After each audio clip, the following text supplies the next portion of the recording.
Hey there, it's Jemmy from Flintstone Media with the 9th episode of the Curve the Cube podcast. Our guest today is Shushannah Walshe, who is the Deputy Political Director at ABC News. Yes, the ABC News. And we did this podcast by phone, and she was gracious enough to call in. And Shushannah Walshe has really had a thriving career. I've known this girl since we were little kids, and she's done everything from, like I said, working at ABC News, Fox News, writing for the Daily Beast, and some other publications, to becoming an author.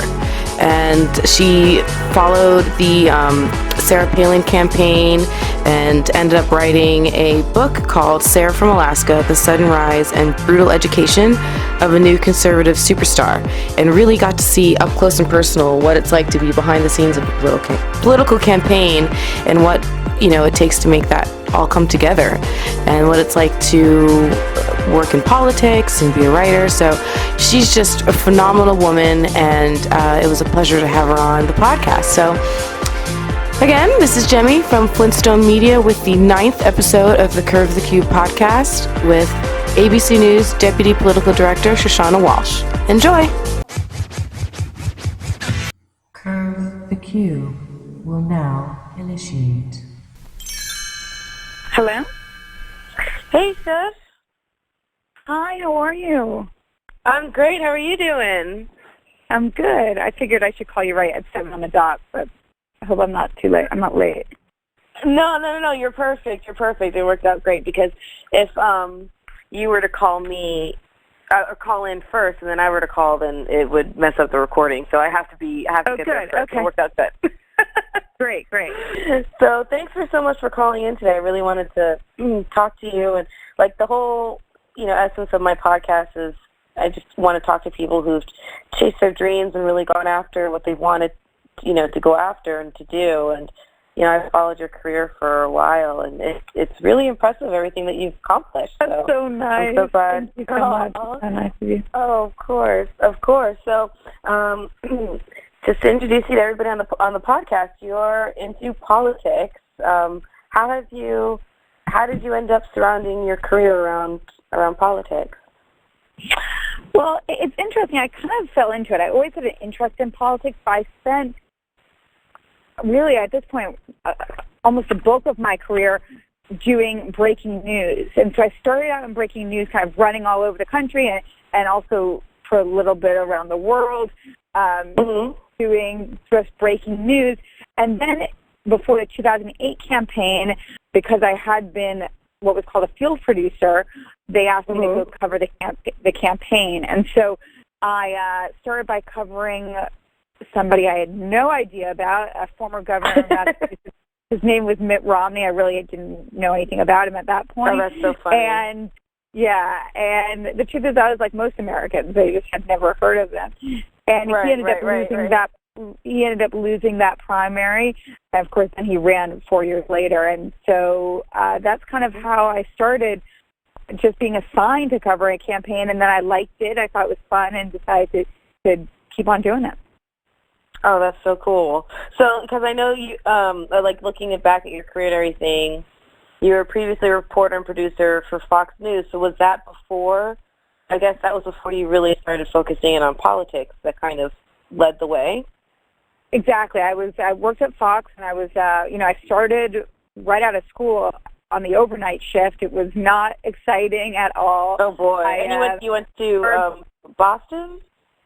No, I went to BU, and then I studied journalism there, and I came to New York, and I worked at Fox News overnight, midnight to 8 a.m., sometimes 4 p.m. to midnight, and doing really everything that you would think people need, down to getting coffee, and then kind of worked my way up to be a production assistant, an associate producer, and then a field producer, and that's when I really kind of focused on breaking news.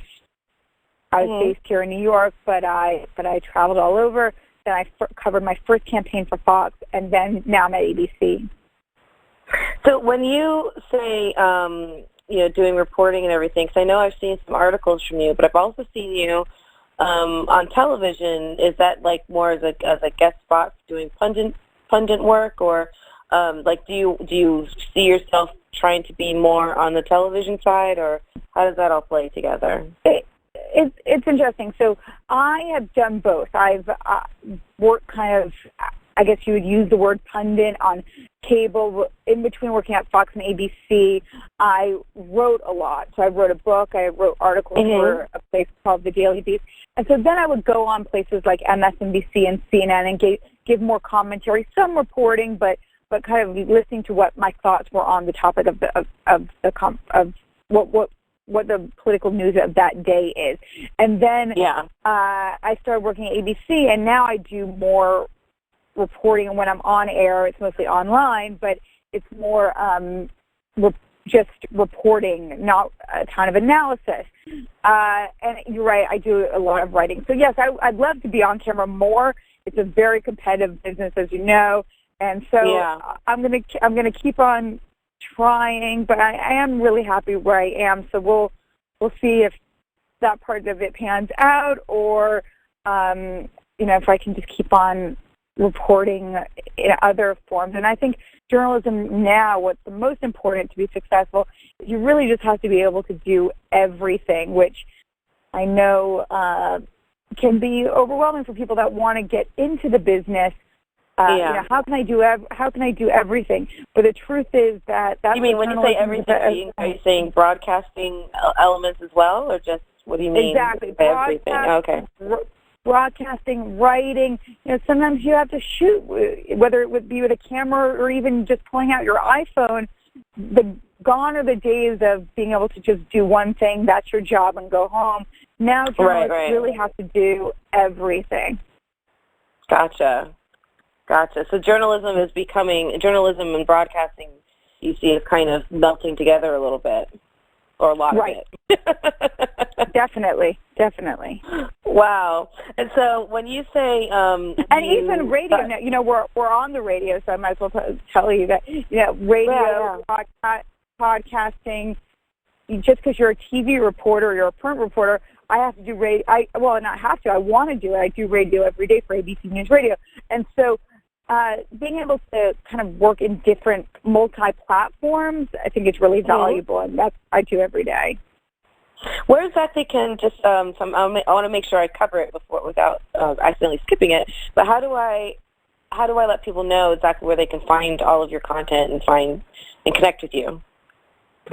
Well, they can definitely connect with me on Twitter, which is at Shush Walshe, SHUSH WALSHE. And I tend to post a lot of stuff there, but I can, other places to find me are on abcnews.com under the Our Politics site. A lot of my writing goes there. I try to tweet out too, but if it's not there. And then also on ABC News Radio, when you're in your car and you're in traffic, just turn on ABC News Radio, and you'll also be able to hear me there too. Very cool, very cool. So I know when you were saying that you were put on the campaign, you were specifically embedded into the Palin campaign. Is that right?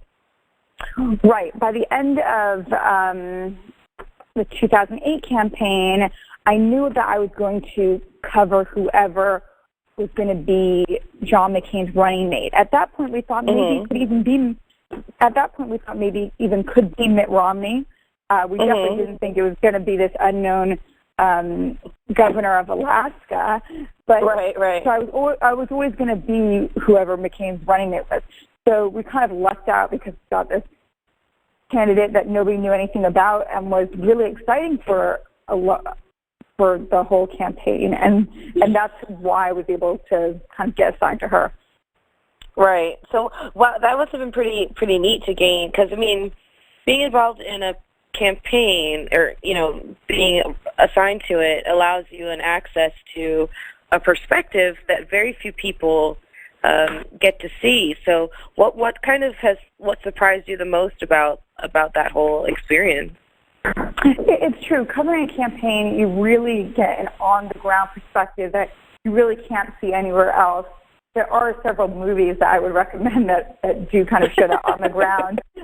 One called The Caucus, which came out and one called Mitt, which was about the Romney campaign. They're both kind of just on the ground. It's really kind of a fun look at it. But But as from my perspective, is I really do feel like it's a once-in-a-lifetime opportunity. You start really in diners, in people's homes, with 100 people. They really do that, huh? They really do that on the trail. They go to diners and people's homes. And there are certain states that get that. They benefit from that. So Iowa and New Hampshire, which are the states that vote first, the Iowa caucuses and the New Hampshire primaries, they do really get that. There's a saying in New Hampshire that, well, I'm not sure who I'm going to vote for. I only met him 3 times. Right. Obviously, that doesn't happen in other states. If it's not a swing state, although, in the state of Florida, you get a lot of people passing through, but it's not the same because it's such a big state. So, people really in those states really do get to meet them. That's when you really get to hear from the candidates. And it's much more interesting as a reporter because of that close perspective. Did you hear a lot of questions from people as they were meeting them, in random places that just totally took you by surprise? Any questions that were just seemed like, wow, that wasn't appropriate, or wow, I would never have thought anyone would ask someone that. Especially people in those early voting states, they are not afraid of candidates or famous people or anything. They will ask what is important. And one topic that really struck me, now this is in both campaigns, you think of the state of Iowa, it's in the middle of the country. But one of their biggest concerns is illegal or undocumented immigration. And it is just not something that I really thought about would be a big issue there. Maybe in a state like California, but it is a huge issue in Iowa. And so you do hear topics that maybe you wouldn't think would be of importance to some Americans. And that's what's important about talking to voters and really being in there, is because you do learn what is important to Americans. Yeah. What was the travel experience like to go? Was that hectic? Did you get to soak in any of the locations? What was that like? It's definitely hectic, and you are going from one place to the other pretty fast. You're doing a lot of driving. This is obviously before there are buses and things like that. But I feel like you do get to soak it in if you pause and talk to the people that are there. And sometimes that's difficult to take that second or take those few minutes, but I think it's really important. And I do feel like I was able to take advantage of that. Of course, not every day. Some days pass faster than others, but I think that that's really, utmost important when you're out there. Right. Well, it sounds like it, just from saying it's a once-in-a-lifetime opportunity and everything. I mean, you're talking about something that is on such a national, there's basically no bigger story than an election at the time that it's going on. And so to be, seeing it from kind of the backstage, have a backstage pass, all that kind of is pretty amazing. And what did you find? Because I know you ended up writing your book about Sarah Palin and how she was chosen. And if you want to share the name of the book on the podcast? Yes, the book is Sarah from Alaska. It's still, you can still buy it on Amazon or whatever retailer that you prefer. And it's really, the book is in 3 parts. So it starts with, obviously a big part of it is the campaign, and we broke a lot of news that was unknown at that time about the campaign. And then, but also gets into her, like before the campaign as governor and what was like as a young person growing up. Right. Wow. So you really what did you find the most fascinating about her and the dynamics of her family? That's a good question. Most fascinating. I guess what is really the most interesting thing when you are around her and through all this research is how she was really kind of thrown into this, and it was completely different than I think she thought it was going to be, and what she was prepared for. And I don't just mean that in, what knowledge she had, but also just in how, what a huge life change it was going to be for the rest of her life and her family's life. And so I thought that was probably the most fascinating thing. And I think that, that would apply to not just Palin, who is the governor of Alaska, which I think, obviously it's a big state, but is a small population, has a very different needs than the rest of the country. Right. That it was kind of really stunning for her and her family when she was thrown on this national stage. And obviously, she's a natural when it comes to talking in front of groups, as a lot of politicians are. But I think it was kind of an unbelievable experience for her and her family. I bet. Do you think there was a moment for her where, or maybe even several moments for her where, either out loud or even to herself, she just said, "Well, I'm not sure if in over my head is the right way to say it, but this is just so huge, but I have no choice but just to keep going forward and not allude to any feeling that pressure." Right. I think that's what it was like for her. Probably a lot of the time, she is a very confident person. To even get where she was at her age, she has to be very confident. And so I think that that was what got her through, that she just has to do this. Now, I'm not a psychologist, or I don't know her in that way, but I think that really, really for anyone that is kind of thrust onto this stage without that kind of preparation, that it is overwhelming. And so I think that being able to kind of talk to yourself and say, well, this is my role now, I need to do it, I need to embrace it, that's what makes people move forward. Did you find anything particularly inspiring to you, or an opportunity for a learning, situation for you that you were able to glean from just watching her? That as a woman or as a professional, was there any? Did you ever have that moment where you're like, you learned something from watching what she went through and how she handled it? I think that I could learn about having more confidence, definitely, and kind of embracing what life gives you and moving forward. I think that she certainly was handed a big hand. Right. But I think that's a really extraordinary circumstance that neither one of us would ever imagine being in. Even just, having 5 kids and being the governor of a state is such an unusual experience anyways. Right. Absolutely. Do you, how did you find your co-writer for the book, Scott? So Scott and I actually covered the campaign together. He worked for CBS at the time, and I worked for Fox. And the reason we decided to try to figure out if we had a book is because we had so much material that at that point was off the record, but our sources told us if we put together something like a book or some sort of longer-term project where it wouldn't be revealed then we would put that information on the record. So that's how that happened. Gotcha, I see. And did you end up watching her reality show at all afterwards? I did, actually. I did watch it, and I wrote about it. It's funny because the person who made that reality show is like the king of reality TV, Mark. I'm Murray? Right now. No, but he, not, right, the person you're talking to, I think invented. Not Murray. Not right. I'm forgetting what his name is.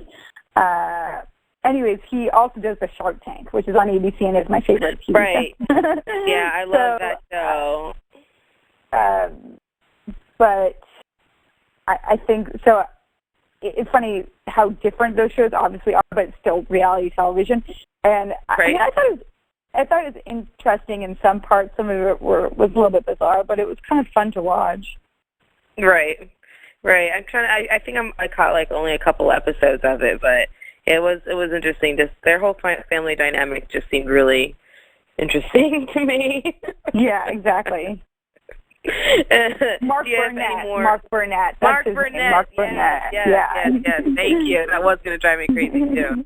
So, do you have any more books on the horizon? Is it that you really love to write, or you just found an opportunity and to do something like write a book and took it? I think it was more about the opportunity. And what's funny is that Scott and I are different. He always wanted to write a book. I really love to report. I really love to talk to people. I really like to kind of dig out a story. And so I never really imagined myself writing a book. I always thought of myself more as a TV person. But the opportunity arose, and we thought we'd grab it. What would you say, because obviously you've accomplished a lot so far in your career, and it's clear that you're going to keep on doing that. What would you say, is there anything that you've learned along the way as a common pitfall for someone who not only is working in news, but specifically working in the political arena? I think probably the biggest mistake people make is not setting enough time for your personal life and for carving out that time. I think that's probably the biggest mistake anybody that works really hard in any industry makes, but especially in ours. Right. I mean, it just seems like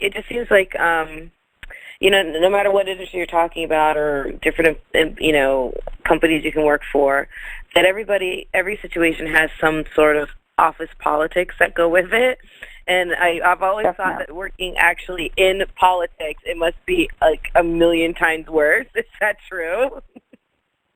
Well, I think that people on actually, members of Congress, it's the politics of politics. And you can see that now with how little really gets done. But I always think if people can just set aside the personal and just get down to work, a lot more would get done. Yeah, yeah, absolutely. Do you think, have you been to a lot of events where there's like maybe an event or party or something like that where they're just people from, completely separate sides of the aisle, and is it ever awkward, or do people kind of get along? What's that like, that whole scene? It's interesting. People do get along, I think, on a staff level or with journalist staff. But I think that a lot of elected leaders really do not get along. And I was talking to this one Republican member of Congress, and he was talking about the record, so I won't say his name, but, of course. A prominent elected leader, and he told me about the President Obama, that he just isn't a social person, and that there is no way to kind of cut that ice between them. Now, that sounds, I think, to most Americans, would sound like an excuse. Who cares if he's not a social person? He's got a family. He's a busy guy. Obviously, he's the busiest in the world. But I think that for some of these people in politics, stuff like that really matters. They take it almost personally or something. Right. Maybe. Exactly. Yeah. Exactly.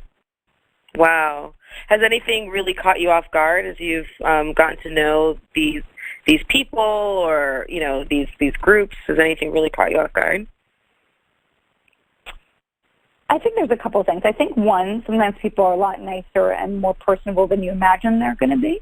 And really, at their core, they're good people. They're nice people. But then I think the other thing is that a lot of people become really, really obsessed with power or even drunk with power, and they feel that they can do anything. Today I was in New York, and I covered Congressman Michael Grimm's plea guilty. He's a congressman that represents Staten Island and parts of Brooklyn, and he pled guilty. Obviously, that is a rare occasion, not something that you see every day. Sitting congressman pleading guilty in federal court. And, this is somebody who obviously did have a bright future ahead of him. He is not going to resign. He wants to stay in office. But there's obviously he is tainted, and it's not even a trial and he was guilty. He's pleading guilty. And I think that some people get into office and they think that they really can do, and the truth is I can't say this with Michael Grimm because I'm not sure that was a situation with him. I don't know. But if you look at kind of the years of and decades of law breaking with other public officials, they're not always looking out for their constituents. And truthfully, I should say that when he came out of court today, Congressman Grimm said that he was truly, truly sorry to his constituents. And I believe that he is. It's just. I mean, sometimes it can just get ahead of you. Like you can see all these opportunities, and there were probably a lot of yes people around them, and people are saying, kind of it can delude you, and so I can see how that can happen a lot with people who are in positions of power. Exactly. I can see it being pretty easy, actually. And I think that that's something that people that are getting into politics really need to be aware of, how easy it seems to slip into that kind of behavior. Right. So what was your very first job out of school, and how did you get it, if you don't mind my asking? Sure. No. My very first job out of school was at Fox News, and I worked overnight as a production assistant. And that was your very first job? Yes, wow. That was my very first job. In school, I worked at a company called NewsProNet. It's actually still around. It's called NPN now. And it's actually based in Florida, but I worked there in school in Boston. And what we would do is I would go on different stories and produce them. So I would do all the interviews and all that, even though I was still in school, and have a cameraman. And then somebody else would put it together, write the script, and those packages would go to local affiliates all over the country. And so I had a little bit of experience going into it. I also had that's really internship. Cool. I also had some internships. I worked at Sky News in England one summer. So I tried to get as much experience as I could before I got that first job. Yeah. No, it sounds like you definitely went after it. That's really awesome. That's kind of what I wanted to hear, is because I think one of the common themes I'm hearing when I talk to yourself and the other guests I've had is, it really takes a lot of hard work and motivation, determination, and drive to see, a dream is only a dream until you make it happen. And so that's right. Your answer is exactly what I wanted everyone to hear is, whether you go to college or you don't go to college or whatever it is that you're doing to get from one place to another, you have to really put in a lot of hard work. So right. And I do think that hard work is more important than that average 4-year college education, especially now. Now, I did go to college, I did graduate, but now with college expenses just so high, I obviously think that college education is valuable, but it really can't replace hard work. Right, and that, and it's so true. I mean, even, I can't think of a single profession or, friend of mine who studied whatever field of study that they have, that hasn't said that, I'm thinking of my friend right now who's doing computer science classes, and, she's gone after an internship because, she knows that doing problems out of a book is one thing, but doing actual real-world scenarios and having to figure out what you need to do is a whole different ballgame. So there's a lot of good work to the education in the classroom. There's a lot of value and benefit to it, but you have to be willing to actually do work. Right, definitely. So let me ask you another question with your political brain for a second, because it seems like every election there seems to be like an overall theme. There could be a couple of themes per election, but it seems like there's usually some sort of theme, whether it's gun control or immigration or, just even thinking about back to the Bush elections where religion was a huge thing. So do you think, do you have any idea what those big themes might be for the next election? I think foreign policy is going to be a big deal. I think that obviously topics come up that you can't imagine. Just look at this last 2014 election, the last month. There was ISIS, Ebola. There's words we didn't even know the definition of, really, a few months before that. Right. But I think that foreign policy will be a really big story, and with people that are possibly could run. Hillary Clinton, she was the former Secretary of State, and then you see on the other side of the aisle, real schism between somebody like a Rand Paul, the senator from Kentucky, who is more of a libertarian. Some might say, he denies that he's an isolationist, but he definitely wants less intervention than, say, other possible rivals of his. And so it will definitely be a really interesting campaign. I guess we have to see who really does get in. Yeah, I think it's going to be, honestly, I think, and I don't want to get into what we each, believe in and all that stuff. There's no reason to put that on the podcast, but I think it's going to be really interesting. I think the Democratic side is fairly simple. I think it's the choice is a lot clearer than on the Republican side. I feel like there are two or three. I'm thinking you mentioned Rand Paul. I'm also thinking Jeb Bush. There are a couple of people who it's going to be a really interesting. It's going to be a really interesting outcome to see how the Republican side of things falls and when ends up moving forward. Yeah. And what's interesting about Jeb Bush is he's pretty much already made his intentions known. Last week he put out that he's seriously exploring the possibility of running, and I think that we all know what that means. At this point, it would be very, very surprising if he doesn't run. Right. And so I think that really kind of lays things out early.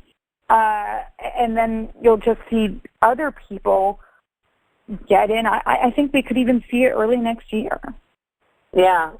I think you're probably right. And, I think that another thing that's interesting that impacts elections isn't just the current event type of things, like you mentioned Ebola and ISIS, but I think technology ends up really impacting elections too. I remember when Obama was, that first run with Obama, he really took hold of social media and used social media really well. And then, I'm thinking about even the advent of those huge screens and the random technology they have on CNN or whatever show, Fox, anyone who's showing the election results, everything is really influenced a lot by technology. How have you seen those influences come about?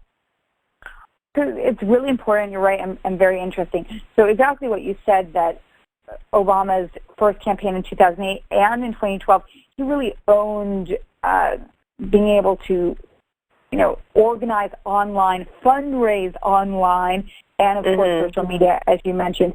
And so other campaigns and groups have really tried to learn from that. And you really saw that in the 2014 election, the Republicans trying to catch up to that. And because they were able to gain a foothold on online fundraising, online organizing, social media, I think that really did help them with those huge gains we saw just last month. Right. Yeah. I think each side has strengths, and then I feel like 4 years later, the other side is catching up on that one particular strength. Exactly. Yeah. So another thing I wanted to ask you about is Fusion.net. I saw. I think. What can you tell me? What's that all about? What is Fusion? So Fusion is a new partnership. It's a new channel, a new network. And it's a partnership between ABC News and Univision. And their chief anchor is Jorge Ramos, one of the famous journalists in the world.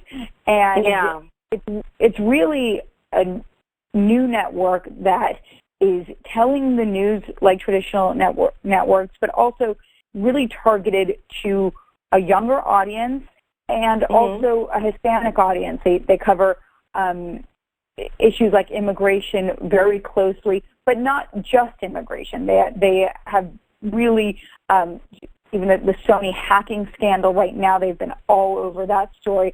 And so it's really a network worth watching because it's truly the future of television. And because of our relationship with ABC, I've been able to work closely with them, and it's really, really incredible. And truthfully, anything that Jorge Ramos does is incredible and worth checking out. That's awesome. That's awesome. What have been some of your, in the scope of your career so far? Has there been any one big thing that stood out that's been just an amazing, you're just like, I can't believe I'm here kind of moment? There have been, obviously, the campaigns I covered, but also in 2006 I covered the Israeli-Hezbollah war from the Israeli side in northern Israel. That was really an unbelievable experience. It was scary at times, but it was incredible. You're actually over there. Wow. Yeah, and a year later I went into Lebanon and covered something that, was just fighting between an Al-Qaeda type separatist group and the Lebanese army. It kind of, when I say that, seems a little strange. Why would an American news agency go cover something like that? But it actually was a big story then, because it turned into kind of a big battle. And so that was dangerous, but was also an incredible experience, and I'm glad that I did it. Wow. Do you think it's important as a reporter to make sure you have those big life scale experiences? Do you think that's... I do. I think it is, but I also think that covering stories in the Middle East, and I'm talking now about Afghanistan and Iraq, where I haven't been, Syria. Obviously, we've seen so many journalists die this year.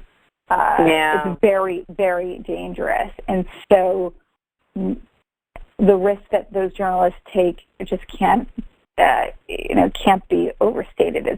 It's just unbelievable what they do and the courage that they display. It's crazy. I'm thinking about, and I cannot believe I'm drawing a blank on his name right now. Was it Richard Engel?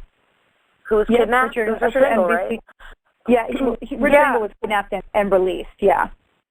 Yeah, because I remember because I've been watching him for years, and I remember when when the story first started to take legs a little bit was when people started to realize that his Twitter account had been silent, and I think that was the first thing that people kind of made people start to talk, and I went and looked at his Twitter handle. I was like, you're right, because I was so used to seeing something every day or whatever, and then just to see all that coordination between all the media outlets, because there's a lot of bad blood that can go on between, when you're talking about politics, you're talking about covering wars, you're talking about all these big, huge issues, and it was really awesome to see all the media outlets come together and agree to not talk about it, so that there was no clue to his kidnappers who he was, And, right. I thought there are rivalries, as you say, but when it comes to somebody's life,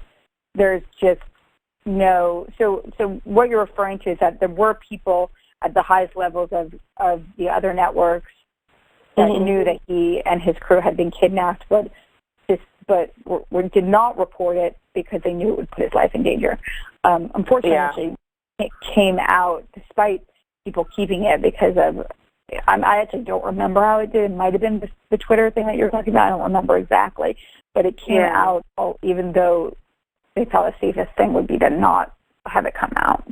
Yeah, and I just thought that was really a really impressive collaboration. It kind of warmed my heart. Yeah. Yeah, no, it is.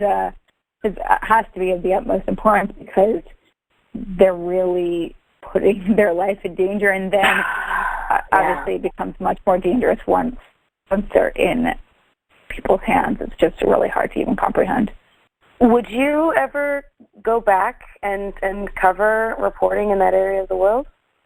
I mean, I'd like to say yes. But it's definitely risky. Yeah, it is. It sounds like it. I mean, I see just the reports, and I try to put myself in their shoes, and of course, you can never really make that full leap. But yeah, it seems pretty crazy. But so I know you're a very busy lady. What do you do for fun to relax and everything? Do you take this stuff home with you, or? I do a little bit, but I try to spend time with my husband and my family, and try to exercise. All the things that you're supposed to be doing. Right. But yeah, I try to chill when I can, because when it's crazy, it's crazy. Yeah, I imagine. So, because are you still able to? I mean, obviously, right now with the pregnancy, I'm sure that's impacting everything. But did you still enjoy traveling, even if it's just within the states? You still like to do that for your job? Yeah, I do. I really love being out on a story. I mean, there's really nothing better. It's fantastic. That's good. So, all right, you recently wrote a story that was called No 2016 Talk, but Jeb Bush gives 3 pieces of advice to grads. And I wanted to know, he for the people on the podcast, he made that statement at the University of South Carolina, and you quote him as saying, "Dream big, don't be afraid of change, and find joy everywhere you can." So it made me wonder, what advice would you give to current graduates? Well, I guess wow, this current graduates is hard. Next semester. What advice would I give? Well, I would definitely say work hard, love your life. So even when things are bad, even when things are hard, just try to stay positive and know how lucky you are and just love your life. And my third is be strong and be confident. That's great. You know what I like about that the most? Because when I asked you about what you learned watching Sarah Palin, you said to be more confident. So you kind of just brought it full circle. That was pretty cool. Yeah, I think that women, all women, like sometimes struggle with that, with confidence. Whether you're, it doesn't matter what age you are or what level of your career. I think that women, much more than men, sometimes struggle with that. I think you're right. And so it's a good lesson for everybody to learn, but in particular, I think it's a good lesson for young ladies coming up to learn, is to be confident. Definitely. I just had this conversation with my dear friend, she just recently graduated, and she was exploring her job options. And, one thing I told her, because she had one that was on the horizon about to look like we're going to make an offer, and I said, look, whatever they offer you, make sure it's fair. Because one thing I remember hearing, and I'll never forget it, is that part of the reason why there's such a discrepancy between the pay that men and women get is obviously there's a part of companies just aren't offering the same amounts often, but part of it is that women have a tendency not to either ask for more or ask for a raise. And because they're afraid to ask for more or ask for a raise, and that differential between what they settle for and what they could have gotten, it compounds itself over time, because every time that raise comes up, it ends up increasing a percentage over the base that you establish for yourself. And so if you establish that base a little bit higher, it'll pay dividends over the course of your career. So that's my little piece of advice. Absolutely. Sometimes women, a lot of women have trouble negotiating. And you're right. That's why you often see those discrepancies. We sometimes think, well, okay, I guess that's what we deserve, where rarely men feel that way. They say, I'm worth more. And right. And another great book that really talks about this is a new book out by Claire Shipman, an ABC News correspondent, and Katty Kay, BBC correspondent who's on Morning Joe a lot. And I'm forgetting the name of the book. I'm just looking up while we were talking. But it's about how you should know your worth as a working woman. Yeah, well, that's good. And what was the name of it again? I'm looking it up right now. Oh, sorry. Forgetting what it is. Of course, I cannot remember. Oh, that's what the Confidence Code. Exactly. And so, I really recommend it, and it really talks about a lot of these issues that we're just talking about now. That's awesome. Okay, the Confidence Code. I'll have to look it up for sure. That's good. Maybe I'll even get it for my friend. I was thinking about what to get her for Christmas, so that might be it. Oh, perfect. Well, thank you so much for all your time and everything. It's been a great podcast episode, and I think a lot of people are going to pick out some really good. It was so great to catch up. I know. I can't wait for you to come down to Florida again. And next time you're down here, make sure you drop me a line and we'll have lunch or something. I definitely will.